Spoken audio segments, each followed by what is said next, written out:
د ازواج مطهرات یعنی د رسول الله صلی الله علیه وسلم د بیبیګانو په باره کې دا راغلي دي چې کله دوی به په خپل صحن کې د کور په صحن کې په حویلي کې به ناستې وي نو دوی به مخونه د دیوالو طرف ته کړي ول، بیا به هلته کارونه او شی به کوئ. په دې احتیاط سره په دې فکر سره چې په غلطۍ سره هم د یو چا نظر پر موږ باندې ونه مشلیږي. دومره زیات احتیاط د پردې په حواله سره د نبی کریم صلی الله علیه وسلم بیبیګانو کوئ. او شریعت دا ویلی دی چې کله زنانو چې کله تاسې خپل کالی خپل لباس ومینځئ دا پر داسې ځای باندې مه زړندوئ، مه اچوئ چې پر هغه ځای باندې د یو غیر محرم نظر پرېوځي، چې یو غیر محرم هغه ته ونه ګوري.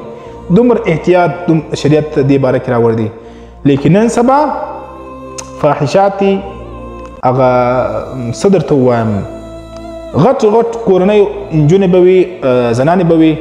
او دوی به ناست وي پر ټیک ټاک باندې د خلکو سره به داسې مجلسونه او داسې خبرې کوي، ته به وایې چې دا خپل اپس کې خاوند او زنانه او خاوند دي،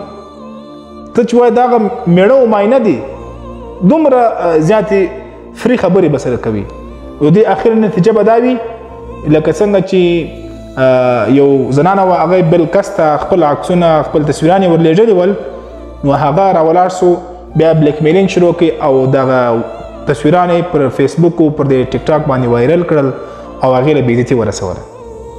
نو د ټیک ټاک مینه دغه خبرې یو بل سره د غیر محرم سره مجلسونه کول د دې اخیره نتیجه ضلالت دی چې تاسې به په خپلو سترګو بیا ووینئ چې ستا د بېعزتۍ تصویران به هغه په ټیک ټاک کې ستا خپل فامیل ستا خپل خاندان به هم هغه ګوري او تا ته به بېعزتي